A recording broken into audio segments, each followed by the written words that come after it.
No Small Endeavor is brought to you by Progressive. Most of you aren't just listening right now. You're driving, cleaning, and even exercising. But what if you could be saving money by switching to Progressive? Drivers who save by switching save nearly $750 on average, and auto customers qualify for an average of 7 discounts. Multitask right now. Quote today at Progressive.com. Progressive Casualty Insurance Company and Affiliates. National average 12-month savings of $744 by new customers surveyed who saved with Progressive between June 2022 and May 2023. Potential savings will vary. Discounts not available in all states and situations. Hello, friends. I'm Lee C. Camp. You're listening to No Small Endeavor. This is our unabridged interview with Ayana Elizabeth Johnson. Dr. Johnson is a researcher in climate science doing remarkable, fascinating work. I don't know about you, but I oftentimes find myself a bit overwhelmed by trying to pay attention to what's going on in the world and what is going on with our world and with our planet. And one of the things I appreciate so much about Ayana's work is that she calls us to love and joy as central practices in thinking about our contribution and our work at a time of such fast climate change and the impact that we're seeing on our planet. Biophilia, she calls it, for you Greek lovers, lover of the bios. It's a lovely interview. It's both compelling in the sort of intellectual and emotional sense, and it is simultaneously practical in talking about a sort of personal Venn diagram for climate action. So I hope you find this helpful and useful, and even a sort of prescription for things that you might do. Jacob Lewis and I are going to be discussing this on our No Small Endeavor Plus, NSE Plus series, where we're talking about habits and practices we might all do together. So check that conversation out over there if you're interested to hear us talk about that. Enjoy. When you're committed to improving more lives in more ways, it helps to have a big family of care to back you up. TriStar Health shows up for you with the experts, technology, and resources to deliver treatments and care personalized for you, whenever, wherever you need them. Find a location near you at tristarhealth.com. Dr. Ayana Elizabeth Johnson is a scientist, policy expert, writer, and teacher. She co-founded and leads the Urban Ocean Lab, a think tank for the future of coastal cities, and is the Rue Distinguished Scholar at Bowdoin College. Ayana is the co-creator and co-host of the Spotify Gimlet podcast, How to Save a Planet. She earned her BA in Environmental Science and Public Policy from Harvard and a PhD in Marine Biology from Scripps Institution of Oceanography. Today, we're discussing her new book, What If We Get It Right? Visions of Climate Futures. Welcome, Dr. Johnson. Thank you for having me. Yeah, very, very grateful to have you with us today. Your bio has a line, the last line in your bio that I omitted reads, above all, Ayana is in love with climate solutions. And this so before we even start talking about the climate solutions part, I want to point to just the prelude of your book that rings off of that, that's entitled An Ocean Love Story. And so you're starting with a place that we typically don't expect climate scientists to take us. It's sort of a notion of love. So unpack some of that hopefulness of love that you're bringing to your work. Sure. I mean, the first chapter of the book, this prelude, is about my origin story, essentially. It's the only chapter of the book that's really autobiographical or memoir, because I just felt like if someone's going to trust me as their guide through the next few hundred pages talking about climate solutions, putting things in perspective, the reader, the listener deserves to know the perspective that I'm bringing to this curation, right? This is a book of 20 interviews and essays and original commissioned art and some poetry. I feel like so often when we see these curated projects, we don't know enough about the curator or the editor to understand what biases and perspectives they're bringing to that work. So really this opening chapter was my attempt to say, like, here's who I am, sort of, I'm going to be your guide. So let me introduce myself properly. I've no interest in writing an autobiography, but I was like, some context might be helpful. Yeah. And the context that I found myself most wanting to offer was why I do this work. Why do I spend my life trying to get more and more people involved in climate solutions, in working on policy change, in thinking about as a marine biologist, how I can help with ocean climate policy, as a Brooklyn native, how I can think about the future of coastal cities, right? All of this really comes from this place of biophilia, of loving nature, of loving life on this planet, of being just gobsmacked by biodiversity and shooting stars and ants and rainforests and coral reefs and all of it. And so I wanted to make sure that people knew they were reading a book put together by a nature-loving dork. And that's the bias that I'm really bringing to this, is one of caring about people, yes, but also caring about very deeply about the rest of life on this planet and wanting to be a part of not only a human community, but of an ecosystem, and thinking about what if we get it right in that context and with that mindset. Yeah. So as we'll have most of our time together to discuss, your book is not about doom and gloom. You're looking for hopefulness and about solutions. But I think you start in a helpful place for those who have not yet really considered very seriously the fact. I'll use the euphemism for the way you put in the book. The fact that we're screwed. There's a real fact that we're screwed, right? Yeah. And so when you think about maybe for those who, as I said, haven't yet sufficiently considered the facts of where things are headed, what would be kind of some of your top 5 or 10 things you would point to of just saying we need to be paying attention to, this is what's coming at us? Yeah. I think most of us who, are in touch with nature and our body's reactions to it know that it's getting hotter, right? Yeah. The planet is warming and weather is just getting really weird and erratic, and all these things that didn't used to happen, at least not with this frequency or this magnitude, are happening. The ice is melting, the sea levels are rising, the air is heating up, storms are getting more intense, their patterns are changing. We're experiencing drought and flood and wildfire, and all of these extremes are becoming so common that they're shifting what extreme even means. And all these changes in nature have ripple effects for society, right? We're talking about food security. We're talking about safety. We're talking about the health impacts of all these things, because a lot of this has to do with air quality or water quality, and our reliance on fossil fuels as a primary source of energy has these really big effects in how our economy runs, and has these really big effects on our health. We are polluting our water and air in order to burn things, which further pollute our water and air. And we just need to come to grips with the fact that we need to shift from an extractive economy and society to one that's more regenerative.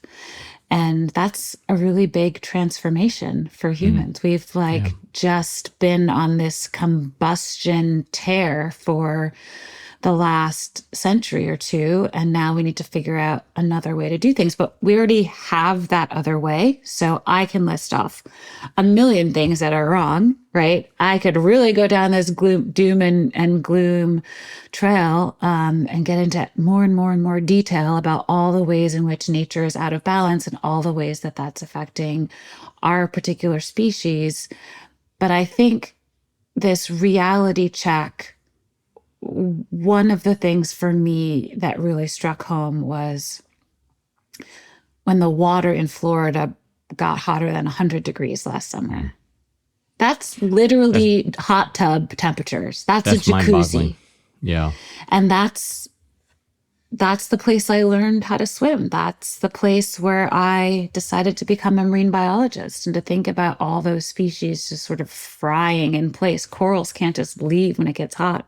They can't turn on the air conditioning, right? To the opposite, they're bleaching because of the heat. They're expelling their algae friends that live inside of them that give them all this color. These symbiotic zooxanthellae is their name, that give them their color, that are doing photosynthesis, that are making these sugars that help to feed the coral, that give the reef its vibrant rainbow that we would normally see. The reefs are turning white The fish are losing their homes. The corals are crumbling. It's a completely different ecosystem than it was when I learned how to swim and when I snorkeled for the first time. And just like humans, all of these species are evolved to live within a pretty narrow temperature range, right? Corals, if we run a fever, if our body temperature is 101 degrees, if it's just a few degrees hotter than 98, we have like a meltdown. Yeah. That's happening to like life in general on this planet. It doesn't sound like a lot to warm by a few degrees, but it's like nature's running a fever. And so that's kind of what I keep coming back to as like, we need to cool off this fever. Yeah. Thank you for that. So as I've already indicated, the posture of your book is, as you kind of indicated at the beginning, you're quite aware of the ways in which kind of depictions of the coming apocalyptic demise doesn't do a lot to cultivate constructive change. And if anything, it kind of perhaps cultivates a sort of passiveness because of a sense of kind of overload or the impossibility of making constructive change, I think. And so you're kind of you're insisting upon pointing us toward some sort of hope and possibility for transformation. And the whole title of your book, What If We Get It Right? So talk to us a little bit about that posture of the book with the title, What If We Get It Right? Yeah. Well, I think the most important thing about the title is that there's a question mark at the end of it, right? It's a very open question. Like, there's not like, the book is not titled, We Will Get It Right, or When We Get It Right, or even this is how we get it right. It's like, it's an invitation, really, the title, inviting us to imagine what that world would look like if we did charge ahead with all the climate solutions that we have at our fingertips, which are basically all we need, right? We already know how to electrify transportation, how to farm in a way that heals ecosystems and brings health back to ourselves. We already know how to green buildings. We know how to compost. We know how to put up solar panels and wind turbines. We know how to protect and restore ecosystems. We know how to replant trees and wetlands and mangroves. We know how to create protected areas and parks, right? There's not a lot of mystery here. We don't need to wait for technology to miraculously come up with something. We don't need to wait for fusion energy to exist. We can do all this right now. And so for me, this what if we get it right question is really like, how do we unlock a much faster transformation? How do we shift society, culture, politics, the status quo in order to just move a lot faster on this stuff? Because from where I'm sitting, we could get a much better world. Like, it's not that the world right now is perfect and it's something we need to hold on to for dear life, right? We're experiencing all these negative effects of climate change, but also just other things that are broken, right? Whether that's thinking about our democracy and making sure everyone has the right to vote and every vote is equally counted, which has big effects on whether or not we get climate policy, for example, because the majority of Americans would like our government to be doing more on climate, but the way our government is set up, that's not the outcome that we get, right? There's huge inequality in this country in terms of income and access to healthcare, et cetera. All of these things are big what ifs that are the context within which we're trying to deal with climate change and really impact that. And that's the status quo we're dealing with, is a lot of pollution and toxins, not great health system, not a terribly great school system, right? Not a great political system. And within that framework, we have to transform everything about the way we live on this planet. And so when I think about what if we get it right, it's not a technology question. It's a how can we be better humans question. How can we come together and each find our roles in making this transformation that we need to sort of like acknowledge the current status quo is really not working for very many people, and think about how we build a climate future where that's like a world we want to live in, a place where we can actually thrive. Yeah. I started reading the science fiction writer Kim Stanley Robinson a few years ago. Mm-hmm. And your work reminds me of him in the sense that... Well, that's a compliment. Yeah, well, he's a very good writer. I've read 5 or 6 of his books, and I just find them so compelling. And I think one way I have tried to summarize to people kind of what I hear him saying is, similarly, as we've already said, we're screwed, and yet there's hope, and there are solutions, and don't place your hope in these sorts of idyllic utopian visions of a technological society, because it's more complicated than that. But I don't know, any commentary on that? Yeah, I mean, his work really encourages us to imagine a totally different type of future. Yeah. And I feel like imagination is one of the things we most need right now. I, for example, would really like Hollywood to become more involved in telling stories about climate, not more documentaries, but more stories that just help us see what the world looks like if we implement all these climate solutions. Because I think part of the challenge is people don't want to race towards this future that's just this big blank unknown. And so while we have all of this media showing us what the bad version of the future looks like, right? We've got like a pretty clear vision of the apocalypse. We don't actually have a lot of visions of, like, what's the good thing? Like, what should I work towards? Like, how can I be motivated, not just by running away from the bad stuff, but having something to run towards? And so I try to do a little bit of that with this book, but I really think it's a time for artists, filmmakers, storytellers, musicians to help us to paint that in like all of its multicolored glory and help us like get a more tangible sense of what we want to create together, so we can get excited about rolling up our sleeves and putting in the effort that's going to take, because like there's a lot of work we need to do. Right. Yeah. And that can be really hard to be motivated. We're just like, it's going to be apocalypse anyway. Like, why bother? Yeah. You have 2 beautiful quotes. So I found them very compelling. And I'm not sure how you pronounce the name. Is it Arundhati Roy? Let me try that again. You have 2 beautiful quotes. One from Arundhati Roy. What lies ahead? Reimagining the world. Only that. Yeah. And then from Angela Davis, you have to act as if it were possible to radically transform the world, and you have to do it all the time. Beautiful, beautiful. Yeah. If you'll allow me to geek out for a moment. I couldn't put it any better than them. So I just put those quotes right on their own separate pages in the book for people to appreciate. If you'll allow me to geek out for a minute. So in Christian theology, this would be called a proleptic ethic. The idea that so proleptic being a grammatical form in which you speak of the future of what is to come. You're so sure that it's to come that you speak of it in the present tense. And so this sort of notion of having this fertile imagination of what the world is going to be or can be, and then you act on that in the present.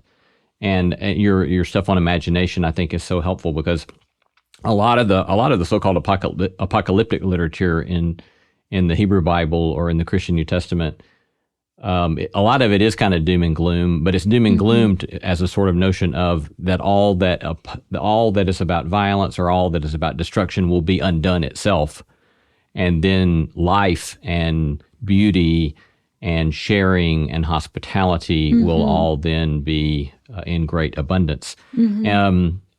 And then, of course, I think your thing about imagination as well is really helpful, because in too much of my experience, I find too many religious folks who don't have a sufficient imagination for this earth.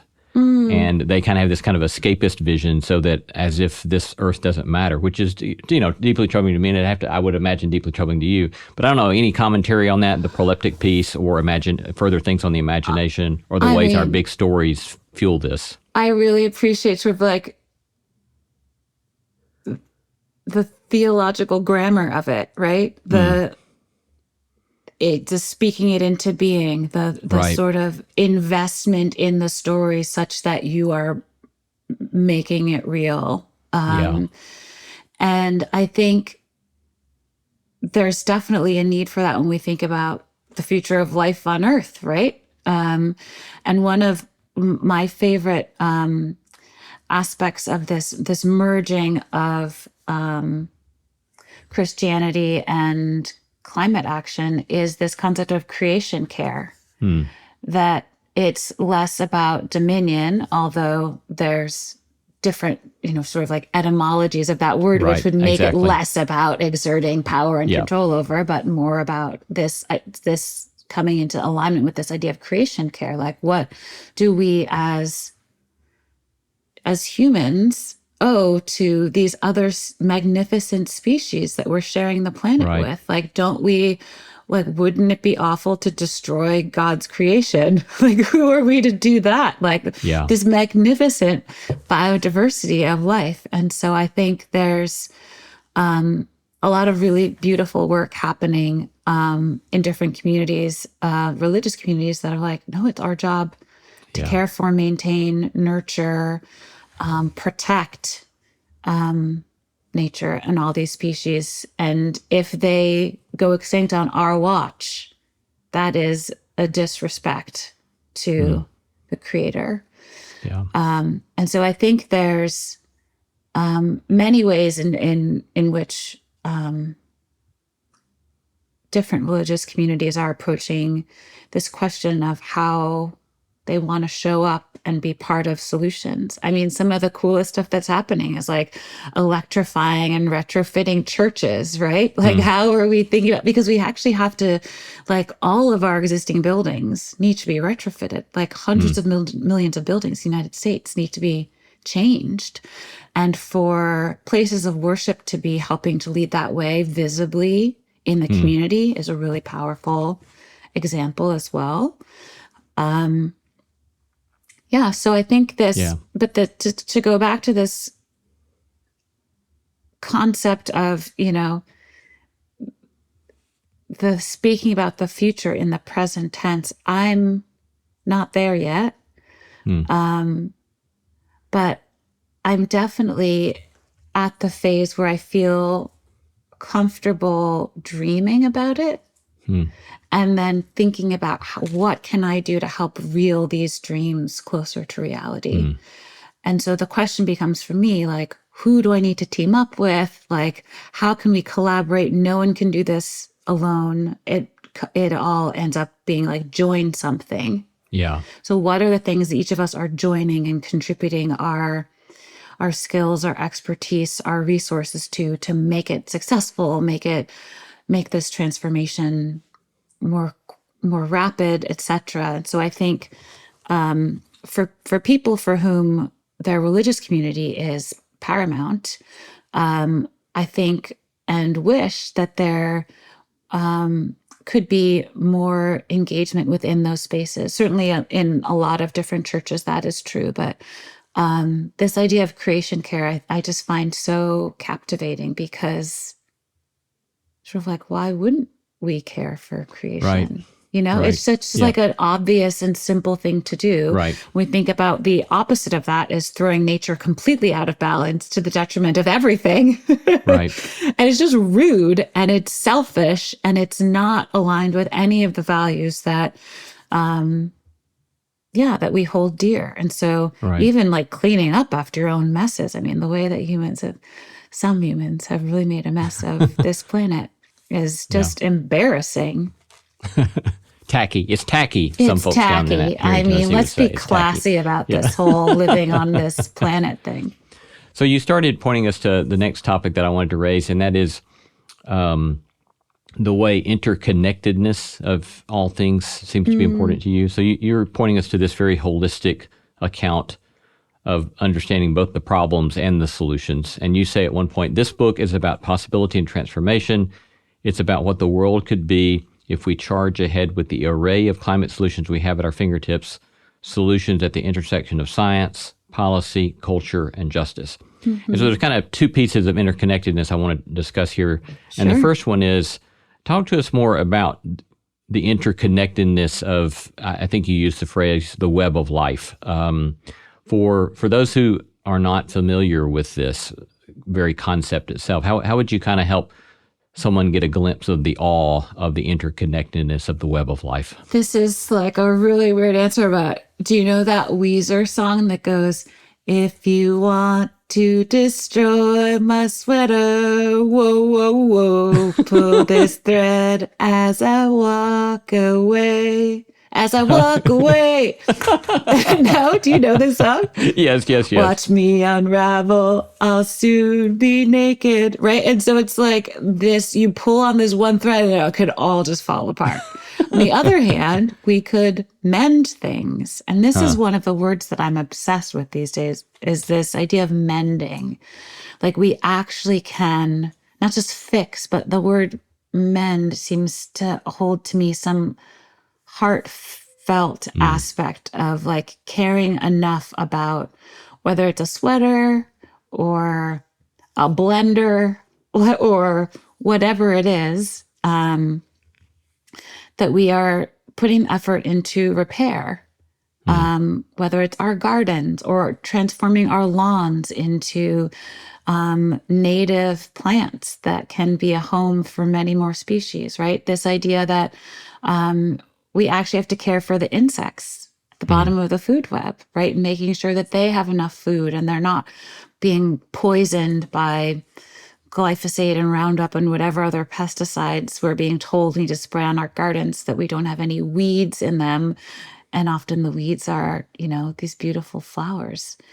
And this moving away from this idea of monoculture to one of biodiversity and this web of life, and this idea that these elements, these species are indispensable. They're all food for somebody. And I think what I kind of wish that we had a bit more of was humility about our place in all of it. Because I think we've been tricked into thinking that we can kind of live on top of nature, especially in cities and all these places where it's just so much concrete. We're living on top of the earth. We're living on top of nature, as opposed to not even just with nature, which is, a phrase that we hear a lot, that we want to live with nature, but within nature, I would say. Thinking of ourselves as one of 8 million or more species on this planet, and just having a respect for other forms of life. And I think as someone who is allergic to dogs and cats, I've always thought having pets was kind of silly. And I think that's because I was kind of jealous and couldn't have one. So I just sort of put it off. But anyone who has a close relationship with an animal of another species, or a bird watcher, or a scuba diver or snorkeler, or just a person who likes to walk around in the park or in the woods, right? You have this sense that life is so much richer because we get to share this planet. And I just wish we could appreciate this web of life, that we are all connected in this way, that we pull a thread and something's going to happen. And in a lot of cases, what we're doing to this planet is pulling threads that we don't even really understand what they're attached to. Right? Like when you melt the sea ice at the North Pole, I was just in the Arctic for the last 2 weeks, and the boat had to go so much further north to find pack ice than they have in the past. And it's projected that within a decade, we could have no pack ice in the Arctic in the summer. That is a completely different ecosystem. And those poles with all their ice that are so white, that reflects all this sunlight back, that actually is part of this air conditioner of the planet. And when that ice melts and the dark water is there, and that is absorbing the heat instead of reflecting it, right? That's changing the heat patterns at the poles, which are changing everything. And the ice is melting and the water is getting less salty, and the salinity is what drives those currents. Those temperature gradients and salinity gradients are driving these massive ocean basin wide currents. And so it's not just sea level rise, it's all of these things mixed together that are really fundamentally changing our Earth system in ways that we don't necessarily always connect those dots. And so when I speak about the web of life, it's those kinds of ripple effects, right? So when my hometown of Brooklyn is flooded because of a foot of sea level rise that could be here within the next few decades. And on top of that foot, you have then high tides and you have storms, right? So it really becomes a much bigger deal than that. We're talking about millions of people having to move away from our coastlines because they're just not safe places to live anymore. And so this is this big transformation, this ripple effect that's happening because of the burning of fossil fuels, because we're trapping all of this greenhouse gases that are warming the planet, like this blanket over the planet, and the heat can't escape. And so we're cooking, but we could turn this around. It's going to take a long time for that ice to refreeze. So we got to do everything we can to really prevent the warming that's leading to the melting. And I think that's the trick, is that the book title is "What If We Get It Right?" ? But sometimes I think a more honest title would be "What If We Get It As Right as Possible?" Because so many things have already changed that we're not going to get some like dream pristine world of like back when there were a few million people on the planet. Like the world has changed so much. So acknowledging that reality, I'm not naive about this stuff, right? I'm a scientist. I've read the papers. I've seen the graphs. This is not looking good, but we have a huge range of possible futures. And each of us gets some say in which of those futures we'll get. And so if we expand to like the less catchy version of the title, perhaps, like what if we get it as right as possible? Those increments actually really matter.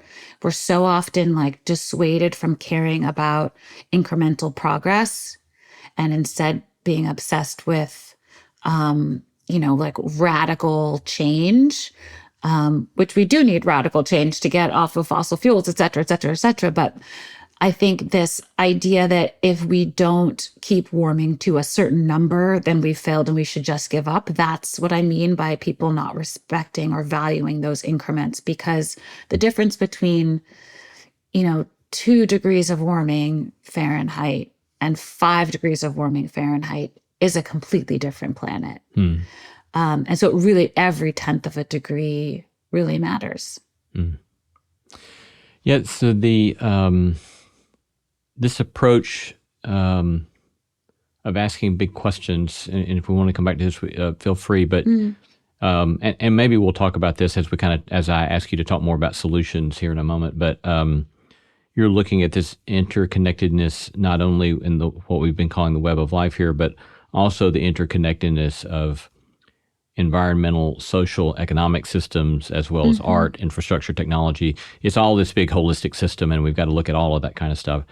But one thing that strikes me about what you just said is that while we must take seriously things like policy and leaders, you're also taking the approach of saying, as you just said, don't take for granted the grave importance of the increments of constructive change that all of us can participate in. And I find that really, really helpful, because I think sometimes I can get so discouraged because I can think, I remember years ago preparing some lecture for talking about some of this stuff from a theological perspective, and I came across some statistic that said something like a F-16, I'm making up the details because I can't remember them, but I remember it was something like an F-16 fighter flying for 1 hour consumes as much fuel as a family car does for the whole lifespan of the family. And, when I read that, my attitude was like, well, hell, why am I going to worry about doing a little bit better gas mileage when we've got that kind of stuff going on? But what you helped me with is saying, no, Lee, we all want to be invited to, maybe a better way to put it, we all want to be invited to saying we really can make differences incrementally that will have an impact and that can be significant in the future of the planet we choose. But I don't comments on that or thoughts on that? I mean, there's also a rule for people who are like, what's with all the F-16s? Why are we flying them around all the time? How many do we really need? Right. And so maybe for some people, that's a wake up call. That's like, I don't want my tax dollars going to more of this. Don't we have enough fighter jets? Right. And so I think I guess like one of my biggest takeaways from having spent the last 2 years thinking about this question is that how to communicate about climate change, there's no one way. Some people will actually be motivated by the scary apocalyptic projections because they're like, oh God, that's bad. We should avoid that. But for a lot of people, it doesn't really do it. And so I don't think there's any one way to communicate about it. And I think if some people are like, what are the small things I can do to add up to something bigger? Great. If someone's like, I'm going to tackle this one big thing, great. I think we need to think about the changes that we can make in different aspects of our lives and get really clear about like where we have influence and power. And everyone has influence and power. It just looks different for each person, right? Your sphere of influence in your university, in the people who are listening to your podcast, in radio show, in your family, in your neighborhood, in your church, in your sports team, in your book club, whatever. Like everyone has all of these places where they have standing, where they have membership and an authentic place from which to share their concerns and ideas. And people have different, resources, whether that's money or popularity or the ability to make things cool or, skills for video or planning parties or gardening or writing. Like we need all of it. And so I think the question that I'm asking people is, or the invitation, as you say, the welcome is to find their own specific roles. I think for too long, the environmental movement has offered us all a very generic list of things we should all do. Vote, protest, donate, spread the word, lower your carbon footprint. And I do all of those things. I agree that those are good things to do and if they will manifest in different ways for different people. But I do think it's a big miss if we're not also talking about the specific things that only you can do, that I could never do and shouldn't try to do necessarily, right? You and I, for example, have very different academic training. Like if you wanted to talk about like coral reef bleaching, like maybe you're not the right person to do that, but maybe you are. If you become like an enthusiast and you're like, yo, you guys, I just learned about this crazy thing. Like corals are bleaching. How terrible is that? We should do something about it, right? There's plenty of room for this, like learning and enthusiasm around solutions and ways to get involved. But I think there's two things I would say. One is we need to go beyond that generic list. So if we can think about the changes that we can make or contribute to in our personal lives, yes, but not stopping there. A lot of people, I think, get caught up on this zero waste or lowering your carbon footprint. It becomes very personal and at home. And it doesn't have the ripple effects that it could have, or people just get really annoying about it and sort of like discourage people from getting involved.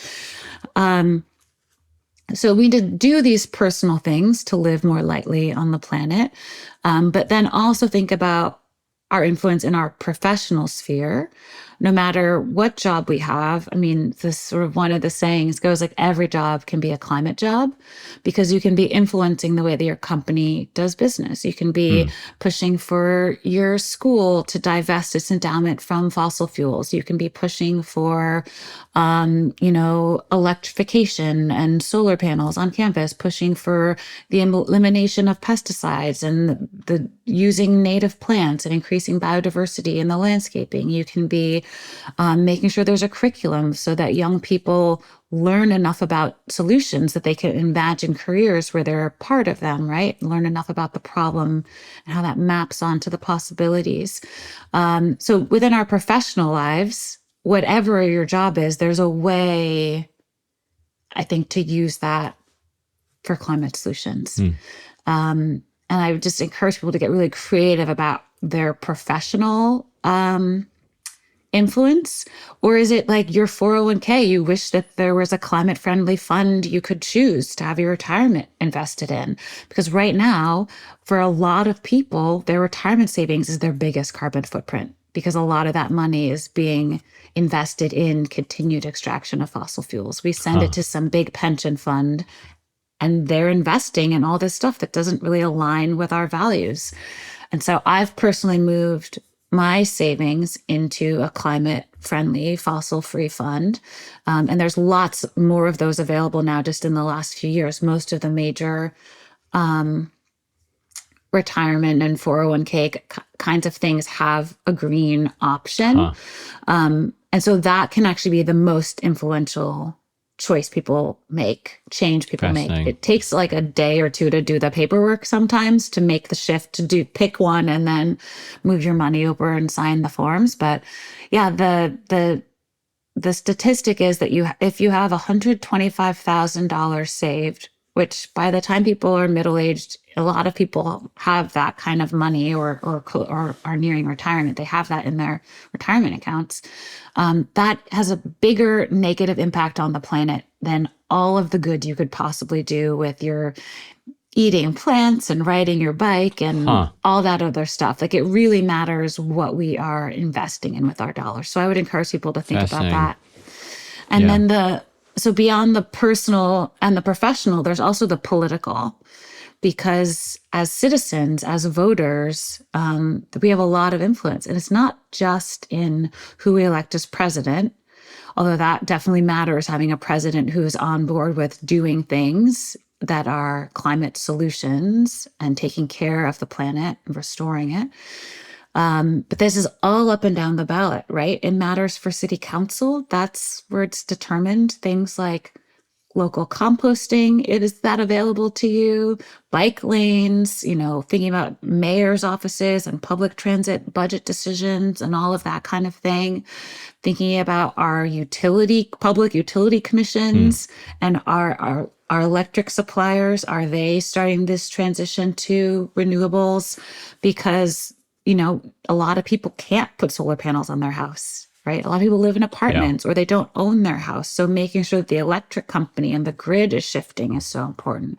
So all of these are things that our local elected officials have power over. So it really matters that we're paying attention to people in those positions and using our voice as citizens, not just when we vote, but to call when there's a bill up for debate or we're really concerned about how the budget is being allocated locally, or we're dealing with the impacts of extreme weather, and make sure that these folks who are there to represent us and protect us know what our concerns are, because mostly politicians do not hear from people at all. And so actually calling or emailing their offices does get noticed because so few people do it. And so I think people underestimate the power of their voice as citizens all the time.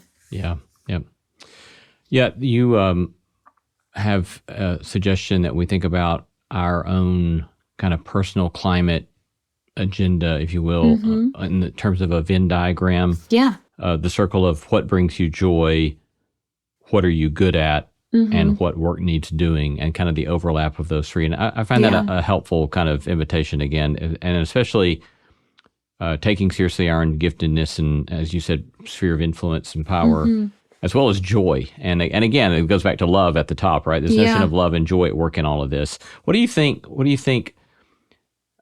engendered in you wanting to take this approach of saying, let's take joy seriously as something in this pursuit?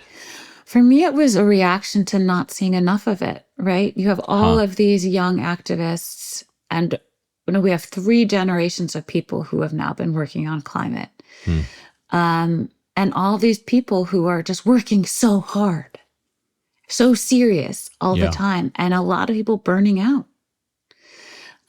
Because we can't actually just bang our head against the wall trying to make change for our whole lifetime. We'll be miserable and we'll have a really bad headache. So I personally, it's interesting. People are always like, you're so hopeful, you're so optimistic. And I'm actually not. I'm a realist. I'm like very in touch with the possibility that things don't go well, but like also what if we get it right, you know? Yeah.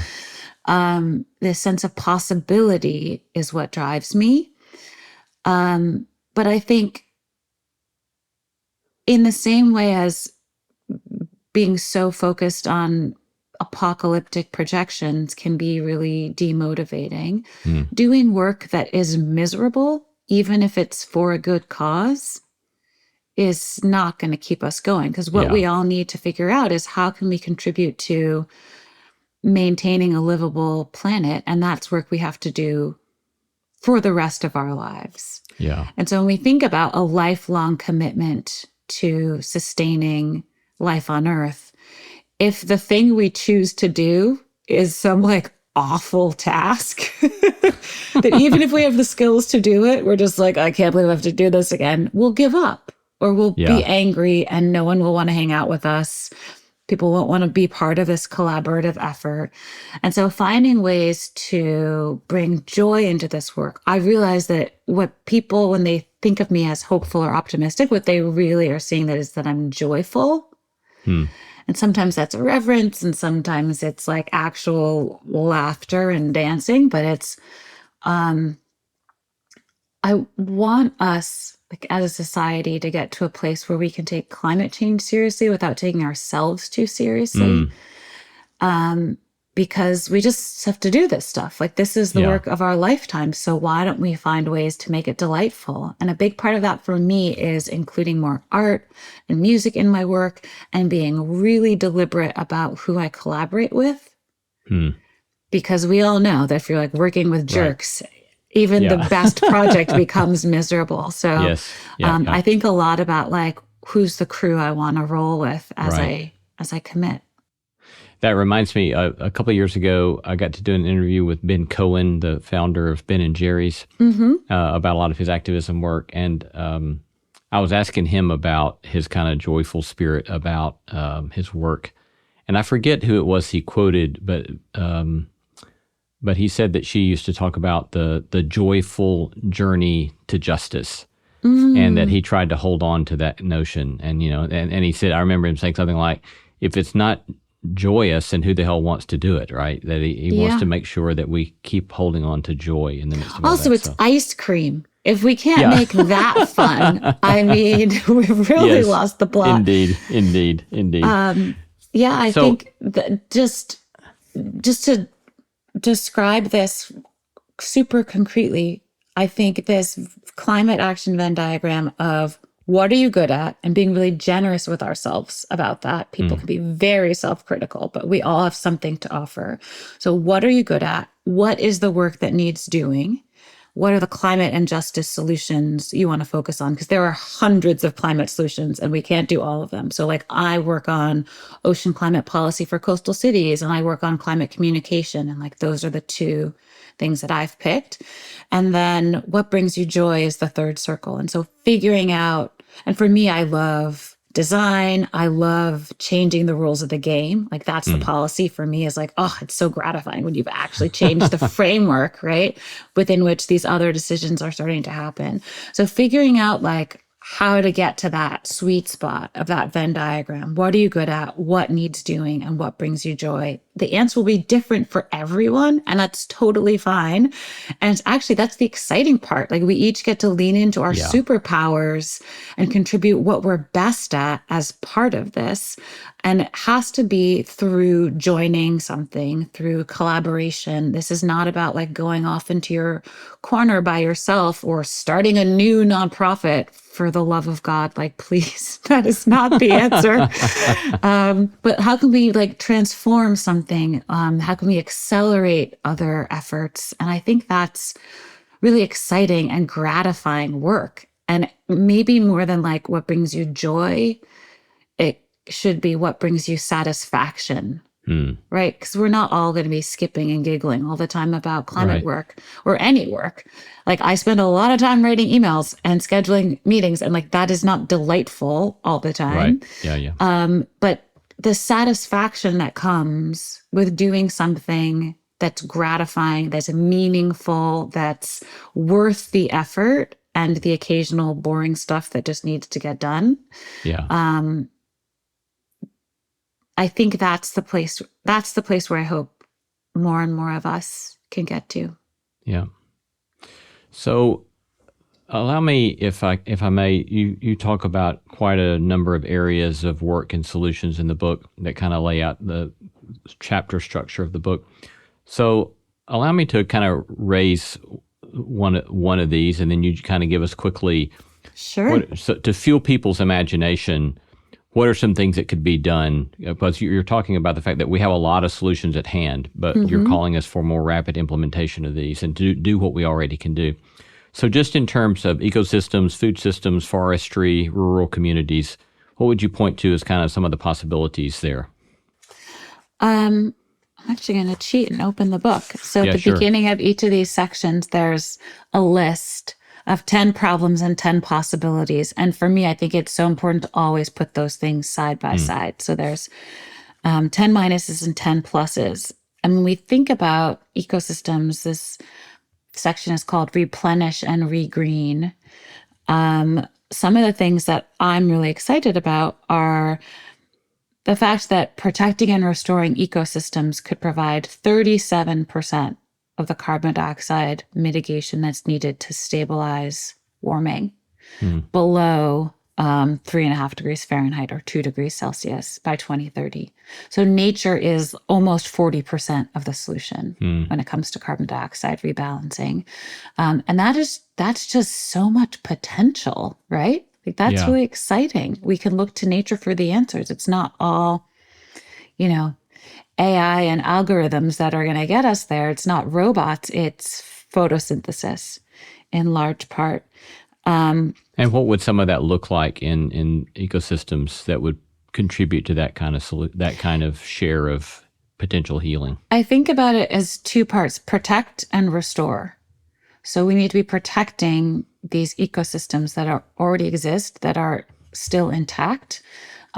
Whether that's wetlands or mangroves or seagrasses that can absorb like 5 times more carbon per acre than a tropical rainforest, for example. There's not that much of them, but they're important ecosystems that are helping to stabilize shorelines and reduce the impacts of flooding and storms, et cetera. So there are multiple benefits to protecting and restoring nature besides the greenhouse gas rebalancing. So there's the protect side and there's the restore side. So we actually can replant things. We can replant mangroves. We can restore wetlands. We can plant trees. We can heal forests. We can heal nature. We can help it recover and rebound. And I think that's one of the magical things that I get so excited about is the resilience of nature. That if we just give it some room to breathe, it really can come back. But at this point, some of these ecosystems really need a nudge. They need some literal seeds in the ground, some seedlings to help that transition. Another thing that's worth pointing out, which is often something people don't want to deal with, is the fact that shifting to plant-based diets could reduce carbon emissions from agriculture by up to 80%. So it's important to note that not all animal agriculture is the same, right? Those big operations with thousands or tens of thousands of animals that are really intensive animal agriculture is particularly bad for the climate. That's completely different from grass-fed, free-range kind of stuff in terms of environmental impact. But in general, if we shifted to plant-based diets, we could reduce the carbon emissions from agriculture by up to 80%. And so when people talk about being vegan, they often come off as like really obnoxious and preachy, right? And people who don't want to be told what to eat and not eat. And I would just encourage us to think of plants as the norm and meat as a bit more of a luxury, as like a treat, right? Like we shouldn't eat ice cream 3 times a day. We don't need to eat beef 3 times a day. And so to just think about things in that perspective, that in the same way as, a lot of this work is on this sort of scale, being 50% plant-based or 80% plant-based matters a lot, even if it's not being vegan. So I just try to keep that balance in mind. It seems to me like one of the things I've been thinking about in recent years, just with regard to my own self as I'm growing older, is risk mitigation with regard to things that, what are the things that are most likely to cause me illness or death? And kind of think, okay, well, how can I simply reduce, even if it's only reducing it 10%? And I like the kind of approach you're saying is you're pointing us to, again, that incremental moves make a difference and can make a significant contribution toward where we want to go. Let me go to the next section on cities and infrastructure, art and technology, and even talking about urban design. What are kind of some keys there that you would want us to pay attention to? This was one of the craziest things I learned when researching this book, that about 75% of the infrastructure that will be in place in 2050 has yet to be built. Wow. Like we are literally transforming and reshaping the world all the time. Every infrastructure project, every building, we don't normally see it added up like that. But we have, over the next 25 years, we will be remaking this world. And we have the chance to do that in any number of different ways. And we can do that in a way that helps us get to live on this planet longer and healthier. Yeah. Other things on urban design or things that stuck out to you that might draw our attention to? So one of the things that I'm obsessed with is trains. I feel like there's been so much attention on the shift to electric vehicles from gasoline cars, internal combustion. We just got to stop lighting stuff on fire. Yeah. But this idea you and Wendell Berry. I know. He's got a poem. One of his poems is in the book. Maybe we can share that with people at the end or something. It's so beautiful.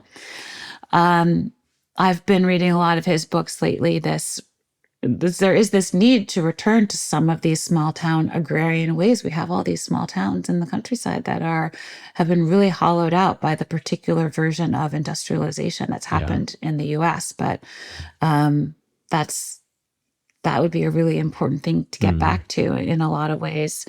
But I think this push towards electric vehicles, I mean, I have one. I'm for vehicles being electric.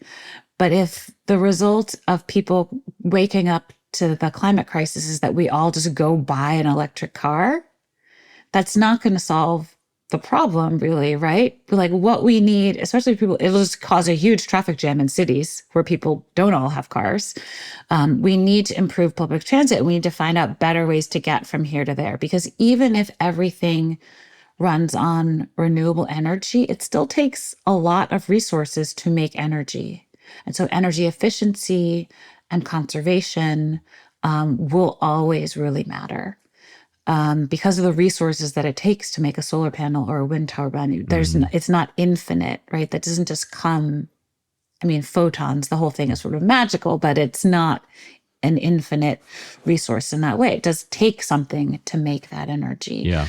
And so I think a lot about public transit, but for people who aren't in cities, I think a lot about high-speed rail, which America has just really not gotten it together on. But trains are amazing if they're like fast and on time. And so this stat in this section that I keep coming back to is that high-speed rail is 3 times faster and 4 times more energy efficient than driving. and nearly 9 times more energy efficient than flying, and can reduce emissions by up to 90% when powered by electricity. So it's just this missed opportunity to like hang out in the cafe car while you're speeding around the country, like reading your book instead of like yelling at traffic. Yeah. I think that's what we miss about a lot of these climate solutions is just like a better quality of life, right? Yeah. With a lot of these things. Yeah. Your chapter on Follow the Money. Give us some highlights there. Okay, let's see what I've got from that one. I think, well, just in general, one thing that's not often clear to folks is that, investors are making a lot of money on climate solutions. This is very profitable. In most places, solar and wind is actually the cheapest form of energy. It's just a matter of making that transition. And Iowa and Texas have the most wind energy of any states, right? This is not like a red or blue state thing. Like the economics just make so much sense that regardless of the sad fact that climate change has been politicized, renewable energy, clean energy makes sense as providing so many green jobs all across the country and making a lot of people a lot of money. So along those lines, I guess it would be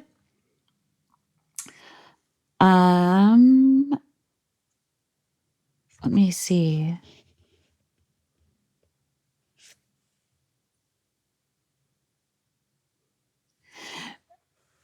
Because of these favorable economics of renewables, decarbonizing the energy system by 2050 could save up to $15 trillion.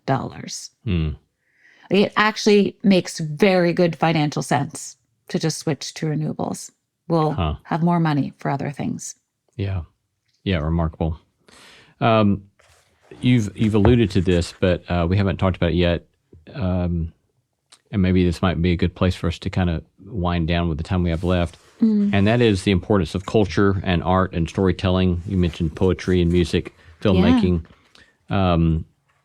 Why do you see this as so important in this work? It's culture that tells us what's okay and what's not. It's culture that is helping us align our moral compass. It's culture that helps us look around and see, like, what does it mean to be cool? And if it's, it's culture that is right now so focused on consumerism, individualism, all these things, which I think are deeply problematic for getting it together as a collective to address this crisis that we're facing. And so what I would really love to see is culture starting to lead this transition in a different way. Because, right now, for example, only 2.8% of scripted film and TV in the US in recent years is mentioning climate change terms, right? Less than 1% mention the term climate change.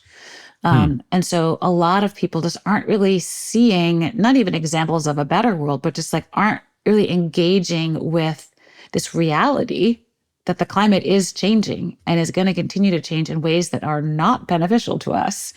It's actually still quite easy to ignore that if you're tuned into popular culture.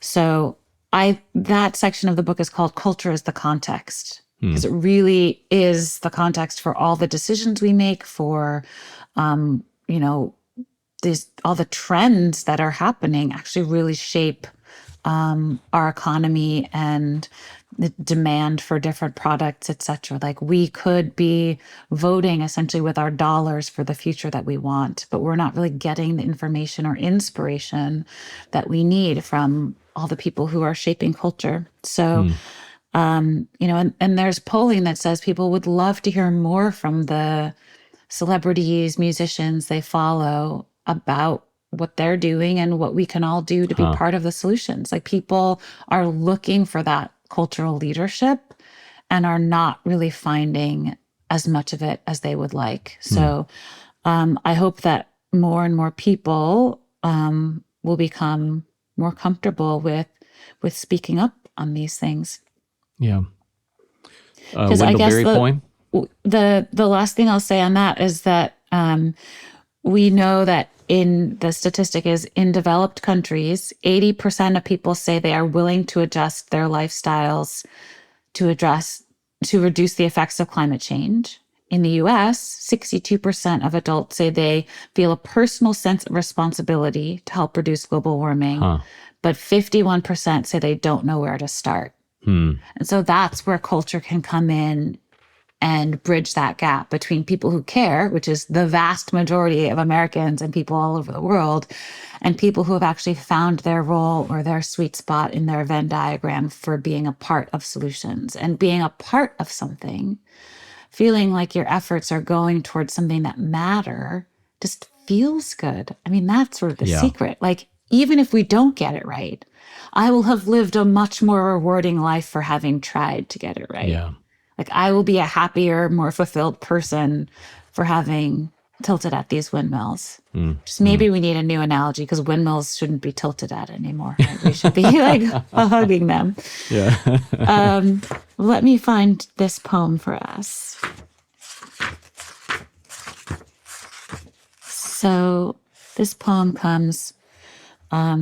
is paired with this interview with Brian Donahue, who has been a small farmer in New England for decades and has taught environmental history for decades, and a forester also. And he's really just interested in this interaction between politics, rural politics, and agriculture and climate solutions, and how this urbanization and hollowing out of some of our small towns, many of our small towns, has had all these ripple effects, including our inability to move ahead on addressing the environmental issues that we face. So he mentioned Wendell Berry as an inspiration. So I went and read more of his poetry. I've read some of his novels, which are wonderful. So this poem by Wendell Berry is called A Vision. If we will have the wisdom to survive, to stand like slow-growing trees on a ruined place, renewing, enriching it, if we will make our seasons welcome here, asking not too much of earth or heaven, then a long time after we are dead, the lives our lives prepare will live here, their houses strongly placed upon the valley sides, fields and gardens rich in the windows. The river will run clear as we will never know it, and over it birdsong like a canopy. On the levels of the hills will be green meadows, stock bells in noon shade. On the steeps where greed and ignorance cut down the old forest, and old forest will stand, its rich leaf fall drifting on its roots. The veins of forgotten springs will have opened. Families will be singing in the fields. In their voices they will hear a music risen out of the ground. They will take nothing from the ground, they will not return, whatever the grief at parting. Memory, native to this valley, will spread over it like a grove, and memory will grow into legend, and legend into song, song into sacrament. The abundance of this place, the songs of its people and its birds, will be health and wisdom and indwelling light. This is no paradisal dream. Its hardship is its possibility. Been talking to Dr. Ayana Elizabeth Johnson about her new book, What If We Get It Right? Visions of Climate Futures. Dr. Johnson, thank you so much for the lovely conversation and for your important and beautiful work. Thank you so much. Thank you. This has been a delight. Hi, I'm Frances Fry. And I'm Ann Morris. And we are the hosts of a new TED podcast called Fixable. We've helped leaders at some of the world's most competitive companies solve all kinds of problems. On our show, we'll pull back the curtain and give you the type of honest, unfiltered advice we usually reserve for top executives. Maybe you have a coworker with boundary issues, or you want to know how to inspire and motivate your team. No problem is too big or too small. Give us a call, and we'll help you solve the problems you're stuck on. Find Fixable wherever you listen to podcasts.